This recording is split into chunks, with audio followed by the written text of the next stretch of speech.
Morning, Sneha. Good morning, sir. Okay, Sneha, let's speak some English sentences. I will ask you in Marathi.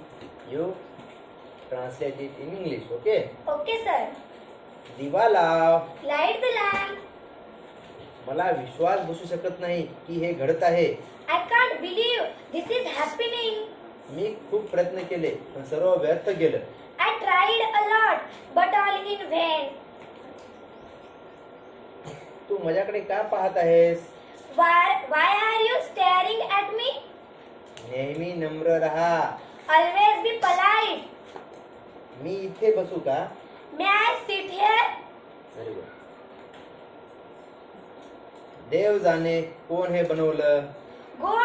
God knows who made this. Very good. मला खोटं बोलू नकोस. Don't lie to me. खुर्ची आत ठेव. Keep the chair inside.